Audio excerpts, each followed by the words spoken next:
Welcome to Tech Talk, y'all.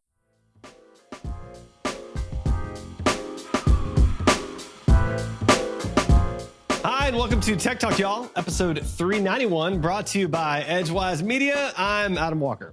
And I'm Sanjay Parekh. And we got a good, controversial episode for you today. I feel like that's almost every technology episode these days. Like, there's so much controversy now. And I mean, we're going to start off with a really controversial one, but I mean, it didn't used to be like this, right? It used to be like, hey, this new cool thing's coming. Oh, this is fun. But like now it's like controversy. Yeah, I feel like, if you look back 7-8 years ago when we started this podcast, it was a lot more fun and jokes and talking about things like that. It was less doom and gloom, I feel like. And now it feels like a lot like the doom meter is very high. I look forward to the time when we can pull back the doom meter and be back to the fun old days. The good old fun days. The good old fun days. And we were just making fun of Facebook and not talking about X being pro-Nazi. So let's talk about that. Let's talk about that. X ordered its Grok chatbot to, quote, tell it like it is, end quote. Then the Nazi tirade began. In the follow-up article, XAI and Grok apologized for, quote, horrific behavior. So basically, Elon declared that Grok needed to essentially be less woke. I don't think he said it in exactly those terms, but he basically said Grok needs to tell it like it is, not be politically correct, he used some other terminology that seems to be an analogy for, or analogous to, being anti-woke. And then the chatbot just went full on off the rails and like a full on tirade, got very anti-Semitic, was praising Hitler, like even started its own threads, like unprompted, that were awful, like not even being manipulated into these things. And so, XAI is embarrassed and apologizing. And I don't. So you're saying the chatbot went full Elon is basically what you're saying. Yeah, I mean, well, I think remember, Elon was the one that did the Nazi salute. I think that's the thing. It took that to the next level, is what it did. I think it said the quiet part out loud. I think it said Elon's quiet part out loud is what happened. And but he doesn't do it quietly. He does it out loud too. All of it's out loud. Yeah, it's just so bad. It's so bad. But what it tells me is that a couple things, right? Number one, obviously with Grok's like training base being predominantly on X, there's a lot of really bad stuff on there, and it's regurgitating that stuff, right? So that's the first thing it tells me. The second thing it tells me is that if you can go that far off the rails that fast, how much control do you have over this thing? Like it was one code update and it just went nuts. Yeah. And remember, you weren't with us last week. I think we talked about this last week. I think Tesla's integrating Grok into the cars. So basically, hey, all you Tesla owners, hopefully none of our listeners are this. You guys are driving around in Nazi mobiles. What I would really like to happen is for Grok to start harassing the Tesla drivers for how they're driving. Like, that would be so great. Like, why are you driving like a granny? Why are you driving like you don't even know where the lanes are? What are you doing? You're not able to see? Like, I would love for this car has insane mode. Why won't you use it? Why aren't you using insane mode? What are you? Afraid? I would love it. Like, I feel like that's what I want to actually have happen. I wanted to take over the audio system, and then go bark, bark, bark, bark, over the audio system in the car. That's what I'd love to see. I feel like if Grok had a personification to me in this moment, I would paint it as Biff from Back to the Future. Like, it's the bully, the big bully that's kind of dumb from Back to the Future that's making McFly, that's the personification of Grok for me. Yeah, and he's flicking him on the head. That's Grok to me right now. So, I have heard people say that it's a pretty good AI tool. I can't bring myself to use it. I just can't. Nope. Can't do it. It's a hard pass from me, but somebody else that's not hard passing on things. OpenAI is reportedly releasing an AI browser in the coming weeks. We didn't tag a story about this, but I think, isn't it Perplexity has already launched an AI browser? How did I miss that? And I'm like, and I saw that in the article. I was like, wait, I need to go mess with that today. Like that might be my tech rec for next week. Like that's really interesting to me that I missed that. So I want to check that out. But if OpenAI comes out with a browser, I mean, I feel like it's just kind of over at that point. Like I will check that out. It'll be amazing. It'll be deeply integrated. SEO is just gone at that point. So yeah. I mean, I think it'll be interesting. Maybe the things that you can do and automate and allow people, just regular users that don't have the ability to do some of this stuff to be able to do then. Like, hey, take all of these websites and scrape all the data for me so then I can now analyze it on the back end, right? Like right now, I mean, I know there's a bunch of tools out there that help you do this kind of stuff, but it still takes a level of technical expertise to make them and massage them the right way to make them work. But now if you can just talk to a thing and it does it, like that's kind of awesome. Or might I suggest, here's a list of websites for Tech Talk Y'all. Give me a summary of all of the articles and the pertinent information that I might need to call out during the interview. Like, I mean, not that I wouldn't still read them. I certainly would, but still, it'd be kind of nice, right? To have that. Speaking of, I've never thought of this. Wait, you read the articles that we talk about? Most of them. I'm not in as much detail. There's one that you're going to have to walk me through. But it did occur to me, I do wonder what would happen if we dropped all of the articles for Tech Talk Y'all into Notebook LM and was like, create a podcast for me. Like based on, like, I wonder. We would be out of a job. I wonder what would happen. This job doesn't pay us anything, so it's fine. Yeah. We wouldn't really be out of a job. I'm okay with that. Yeah. You know. Now, speaking of getting out of stuff, PA House, I guess it's Pennsylvania House passes.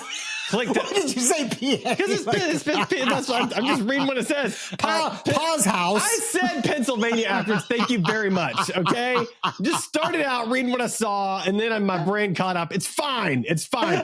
I'm the guy that's gonna be on the teleprompter reading whatever they say, and Adam is a big fat dummy head, and then I'll like, wait, no, that's not right. So Pennsylvania House passes click to cancel subscription bills at court as court throws out federal rule. So we talked about this last week. Yeah. So the federal court threw out the whole click to cancel. But in Pennsylvania, it's going to be mandated somehow? Yeah, so I mean, they're just legislating on a state level, which is not. So the reason why it was thrown out because the FTC apparently didn't do all the right things to pass this as a rule. Right. Not that the law itself or the rule itself is not legal, but the process was not followed properly. I see. Okay. Which, like, I'm kind of torn about. Like, yeah, look, things should be done the right way. Like, but you this don't is just awesome, skip and we want steps. this rule, right? Yeah. Right. Exactly. Right, yeah. So, but yeah, I think this kind of fixes this issue because I think this current FTC is unlikely to take up this issue again and try to pass this because they're pro-business, anti-consumer, basically, like all different departments in this current government. Yeah. And so if we can just fix it on a state level, like, okay, fine. Like enough states do this and companies will be just like, you know what? Won't have a choice. It's just too annoying to only do this for certain states. So let's just do it for everybody. Right. Yeah, that's right. So big fan, and we'll see what happens with that. But something I'm not a big fan of, San Francisco and Oakland cops illegally funneled license plate data to the feds. I think you misread that. It was SF and Oakland cops illegal. See, my brain does real-time expansion. Your brain does like lagged expansion. My brain is always lagging, basically. Like it's perpetually lagging. So I knew you were going to say something about that. But yeah, so there's a California law that prevents the police from funneling data like this to the feds. But and there's actually an implication of a Atlanta company in here. This was done with Flock Safety, which is an Atlanta startup, a very big Atlanta startup now. And it was done with their tech and their information. Yeah. And they've been apparently just funneling this data into the feds, which is not cool. Don't love that. Don't do that. What I kind of do like is Ukrainian hackers cripple IT infrastructure of Russian drone manufacturer. What we know so far. Dude, they deleted 42 terabytes worth of data and 10 terabytes worth of backups. I gotta say, baller. Baller move. You gotta know the hacker that's in terminal typing the recursive delete command is like, this is amazing. Because it's and they downloaded the information first, and then shared it with the appropriate Ukrainian authorities. Now, I will say, I do not condone hacking and things, but I kind of love this. Yeah, I'm very sorry. I I do too. So so the Russian drone manufacturer is now crippled. They are unable to manufacture anything. Their people cannot even enter the building. They have to enter through a side door because it has been crippled so much. Oh my gosh. They can't make anything. They can't ship anything. They can't do anything. That's insane. Yeah, that's what you get. Love that. When you go up against Ukraine. I feel like the guy on the subway in Seinfeld when Kramer and Newman are playing Risk. And they're talking about Ukraine being weak, and the guy flips out because he's Ukrainian, and he destroys their board, and he says, Ukraine's not weak. I feel like Ukraine has fully proven that it's not weak at this point. Like, my gosh, the resilience is profound. So, there you go. Next up, Congress, is this me? Yeah, I guess it is. Congress moves to reject bulk of White House's proposed NASA cuts. Now, this is a great thing, I think. Okay. Right? Like so much, you don't realize, but so much of our innovations and technology that have happened here on the ground are because of things that have happened in kind of the race for space. Yeah, that's right. Yep. Not that it's a great thing now that we realize, but Teflon was one of those things that was created because of space, right? Yeah. For the tiles to protect the space shuttle when it's coming in, to protect it from the heat and stuff. Yeah. And of course, it's been used in nonstick coatings, but now we know not great for nonstick coatings because of PFAS and things like that in our blood that are forever chemicals. Yeah. But there's a bunch of other things that it's been great for as well, other technologies and stuff. So, so it's not that NASA's getting a budget increase, but there'll be flat year over year. And that's probably better than what most other government departments are getting, which is cuts. Yeah, that's true. Yeah. Yeah. There you go. There you go. All right. Something Sanjay is very excited about that I never would have ever tagged. Linux reaches 5% desktop market share in USA. I have absolutely nothing else to say about that. That's the whole story right there. Any comments there? Yeah, I think it's actually bigger than this, really, when you come down to it. Because everybody else doesn't want to actually admit that they use Linux. Is that what it is? Like they're scared. Well, I don't think it's that. I think there's actually, if you look at like handsets, we talk about Android and everything. Yeah, Android is based on Linux. Yeah. So the vast majority of phones out there all run Linux, right? Fair. So that's fair. Your browsing is on Linux when you're on an Android phone. Right. I mean, this is obviously intentionally installing on the desktop. And I wonder actually if this percentage is not even potentially a little bit higher in some theories, because like me, I run Windows on the desktop, unfortunately, because I have to for podcasting stuff. But all of my development stuff, I run in the Windows subsystem for Linux. Got it. Yeah. So I'm running Linux on the desktop as well. And I'm doing all my coding on there. My laptop, I run Linux full time. Right. But so my desktop is really kind of a bifurcated OS. It's running Windows, yes, but it's also running Linux at the same time. So I'm wondering if this percentage is not actually a little bit underrepresented of what the actual number is. But I think what it says is like, look, people are adopting this. There's now a lot of great OSs and versions of Linux that make it easy to adopt and easy to use. And as we've seen with some countries, wasn't it like Norway or someplace like that was switching over to LibreOffice and then Linux and things like that? I think this is a good shift. I think we'll know when things have tipped, when there are viruses that for Linux that go rampant, because then it's big enough of a market for people to write viruses for. There you go. But something that's big enough for people to do things about, because all of us have these. Or I would think almost all of us have these.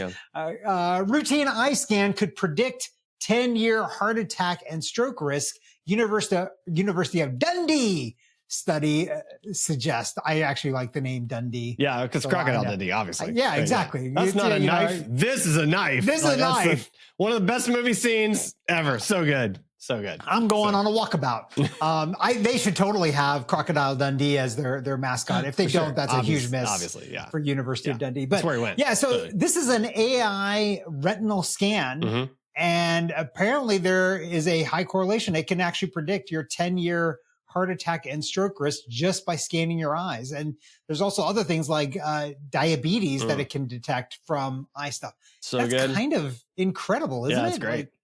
Like, yeah, you should go to the eye doctor, get your eyes scanned, and do all the stuff. Find out your future. Time for the Weird and Wacky segment. Abominable snowman. He's not an axe murderer. One of the TAs turned out to be a bot. All right, we got several weird and wacky for you, and you're gonna love them. First up is the craziest. I love them. Yeah, I mean, we went to an engineering school. This feels totally normal. 7 engineers suspended after a $2.3 million bridge includes a bizarre 90-degree turn. And the photo of the bridge, like it goes across some train tracks and then just abruptly turns 90 degrees on the bridge. I've never seen, like, why would you not have a curve? Like, why? It's crazy. Well, they explain it. So this is in India, and they were negotiating with the railroad for a very long time. And basically the railroad would not give them permission to build the bridge with more land. And so they only had a certain amount of space to play with. And so it was like, this was the only solution. They couldn't figure out any other way. And pretty wild. Like, I gotta say, that's pretty crazy. It is. Yeah. And I gotta say, I don't agree with suspending these 7 engineers. No, it's not their fault. You gave them a constraint, and they did the best with that your constraint that they problem. could. Fix the constraint. Yeah. It's not the engineering, it's the constraint. Yeah, that's crazy. So, yeah. But man, the picture's crazy. Go to the show notes and look at it. It's wild. So, yeah, I mean, that's not going to, and the whole point of this bridge was to help ease congestion and traffic. Yeah, it's not going to do that. No, not at all. So, no. Next up, something this is kind of crazy. It is crazy. Yes, it's so good. Yeah, and I have some suggestions about what these things should do to make this better. But humans are starting to talk more like ChatGPT study claims. So, apparently humans are starting to use words that are declared like ChatGPT words that only the AI use, like delve, realm, meticulous. There's a bunch of them, man. And the M dash. Like, if you see an M dash, you know AI wrote that bad boy. But I'm starting to kind of love the M dash. Honestly, I'm going to start using it in my writing. I kind of like it. Yeah, you know what's funny? So I don't normally use the M dash, but I will do a dash in a document, and a lot of times the autocorrect will convert it to an M dash, and I leave it. Yeah, I'm like, okay, it must know what it's doing. That looks maybe a little bit better. Yeah. So it's fine. I've never used dashes at all, but now I'm like, I kind of like the M dash. So I'm starting to write more like ChatGPT as opposed to just talk more like it. But it's like, it's crazy, right? Yeah. So go ahead. Here's what I think would be the good thing for society is these people that are making LLMs, make them nicer and more pleasant. Ooh, I like that plan. Make it so that society then mirrors that and becomes nicer and kinder. Maybe it should make suggestions randomly that are unrelated to the prompts. Like, hey, by the way, did you know that speeding causes more traffic deaths, and maybe you should slow down? Yeah, and it doesn't get you there any faster by like 1 minute. Yeah, so a couple other words. Switching lanes in traffic actually causes more traffic. Exactly. You should not do that. So other words that are GPT words like delve, underscore, comprehend, bolster. Nobody uses bolster, boast. But comprehend. I use comprehend all the time, right? So I comprehended that. Yeah, of course. Swift, inquiry, meticulous, and ground break. Not groundbreaking. I don't know why you would use ground break. I don't understand the context of that. I'd like to know more about that one. I can't think of a way that I would use that word. No, it's groundbreaking maybe, but not ground break. Yeah. So whatever. All right. Even when you're digging for a new building, you're going to a groundbreaking. Yeah, exactly. That's what I'm saying. And when you are actively groundbreaking, I don't know. All right. Next up, NIST Ion Clock sets new record for the most accurate clock in the world. It's accurate down to 19 decimal places, I believe, is what it says. Something like that. Yeah. Which is like, that's freaking nuts. I'm like, okay, cool. And you're probably thinking like, why does this matter? It does. It allows a lot of things to happen that couldn't have happened before. Yeah. Things that it would require a much smarter person than me to explain. But I imagine things like cryptography and, lasers and I don't know. See, I was thinking something more like, how else do you have like the Godfather style hit where everybody gets killed all at the exact same time in the movie? Like you need, probably the use case. Yeah, like fully synced up watches for that. Oh, it's really good. Yeah, because if somebody gets killed 1/19,000th second early. Like it's the whole thing doesn't work. Everybody could know in everybody that know. 1/19th of a second, and then the jig is up. And so you gotta be, you know, like, I like how your synchronicity goes to like technology, and mine's like Godfather. Like that's why it matters. Well, now you made me think, like, you know, when they all synchronize their clock, their watches in the movies, like, see, that's somebody could be off by 1/19th of a second, and then it's just done for them. So something else that it's done for, laser wielding device is like an anti-aircraft system for mosquitoes. I'm pretty sure we talked about this years ago. Really? I don't remember. That we were talking about something like this being developed for the third world to kill mosquitoes to help control malaria and things like that. Yeah. But we've never talked about it since. This thing is interesting, but there's a lot of caveats to this thing. Did you watch it? You watched the video, I assume, the best part of the video, if you watch it, are the laser sounds that the video makes every time it's zapping a mosquito. And I'm like, if this thing doesn't make that laser sound like it's freaking Star Wars killing mosquitoes every time, I would never buy it. Like, that's the only reason I would get it. I want to hear in my backyard, I want to hear pew, pew, pew, pew, pew, pew, pew, pew, pew, pew, pew, pew, pew, pew. Like, that's, oh my gosh. So so this is on Indiegogo, listeners. You can go and buy one. I would probably suggest maybe not buying one, because here's a couple of things it says. First of all, the angle of view of the device is only 90 degrees. So it's very limited. That's pretty limited. Yeah. It's 6 meters. So, okay, that's pretty far. That's like 18, 20 feet, whatever that is. Right. But if it detects anything greater than 2 centimeters moving in its field of view, it turns off for safety. Okay. Because I guess it doesn't want to zap you as a human or a dog or something like that. Yeah. So if you're sitting there on your deck, hoping that this thing is going to zap the mosquitoes, you've got to point it in such a way that you're not in the view. The field of view, right. And then also remember it's only 90 degrees. So there's a lot of space that this thing is not going to cover. So if it does work, you've got to do a lot of these things. Here's the edge case scenario that I would love to see happen. You have some friends over. You're out on your deck and you've got cocktails because, you know, that's what you do when you have friends over. You got cocktails. And maybe you have this thing mounted up high so that, you know, you're not in the field of view. And you get your friends got their cocktail. They're about to take a drink. And suddenly a dead mosquito just drops boom, into the drink. It got zapped. Your missile defense system got it. And it's in their drink. That is what I foresee happening. So for that reason, I'm out. Yeah. I feel like this is something that you need to have, like a ring defense system around your house. Put it up on stakes everywhere so none of the mosquitoes can even penetrate the invisible dome. Yeah. Right. That way you don't have the issue. The problem is that I don't know how high mosquitoes fly, actually. So I don't either. Maybe if they don't fly like incredibly high, then I think you're okay. You can make the invisible dome, you know, go high enough. Be fine. So, all right. Last up, and this is the one you're going to have to explain because I tried to scan this article. I'm like, I don't have any idea what's going on here. We've discovered a new kind of magnetism. What can we do with it? The answer is Adam doesn't know. I don't have any idea what we can do. So here's the thing. I don't know either. I started reading this and I was like, this sounds pretty cool. I don't understand. I kept waiting for a simple description of the new kind of magnetism, and it never came. It never materialized. No. I was like, and then it's like, we can use this in technology. And I'm like, I kept waiting for some kind of concrete example, and it never came either. So the only thing that I could think, I was like, so because of magnetism, we have bits, right? We have zeros and ones. Yeah. So does this thing create an opportunity where we have trinary bits where it's like 3 states? Okay. Yeah. Although I can't really wrap my head around how you would use that. Maybe it's like compressing data down I don't really understand. It seems cool. I think it's going to do something at some point. Yeah. I'm not the guy that's going to make it happen. Yeah. Not me. I got nothing.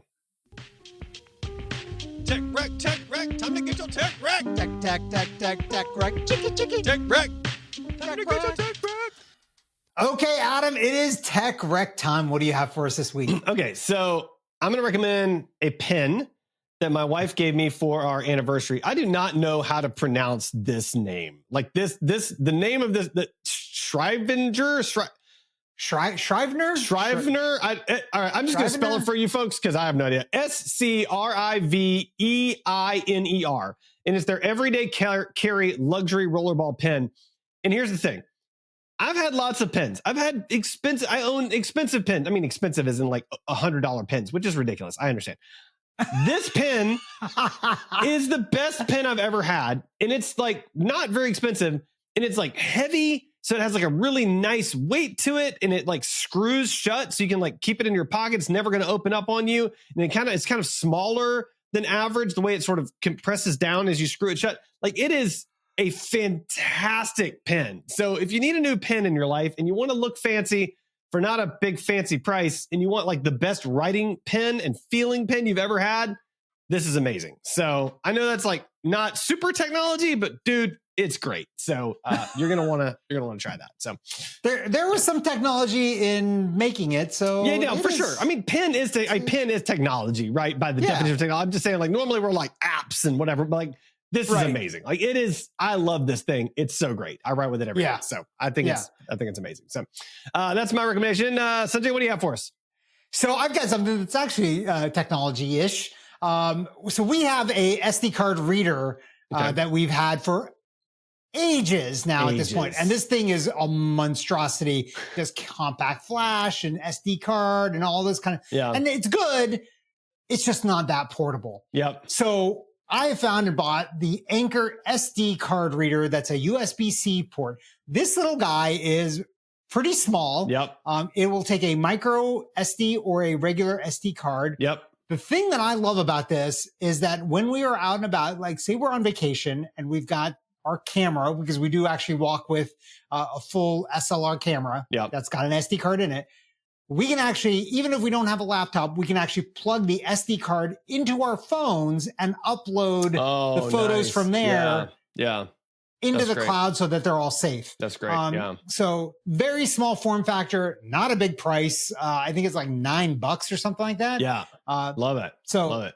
I think it's a great little tool to add into the toolkit. You know, Anker has one, I think I've recommended it before, that has a regular USB and a USB-C and has a micro SD slot and a regular SD slot on it. So I've got that one, which is really nice. Oh, it flips around. Yeah. On either end, there's USB-C and then there's USB-A. And then it's got the 2 SD card slots, which is great. So it's like I keep that with me and can pop that in and use it for whatever, which is kind of great. So it feels weird. We're like still in this stage where we haven't gone full USB-C. Like there's still a bunch of USB-A stuff out there. So you're like in this weird, like I need things to work with both still. Right. But at some point, everything's going to flip, and it's going to be like, why would you get USB-A? Everything's going to flip, and then you'll have like converters and stuff for a little while, and then it'll never go back from that point, which is great, which is going to be great. Yeah. Cause man, I can't tell you how many times I plug those USB-A cables in wrong. It literally takes 3 times. Every single time. Yeah. There's a cartoon about this in XKCD. I think you plug it in and then you plug it in the other way and it's still not right. And then you plug it in the third way. That's right. And it's like, wait, that was the first way I did it. Why did it not go in the first way? That's right. USB-C,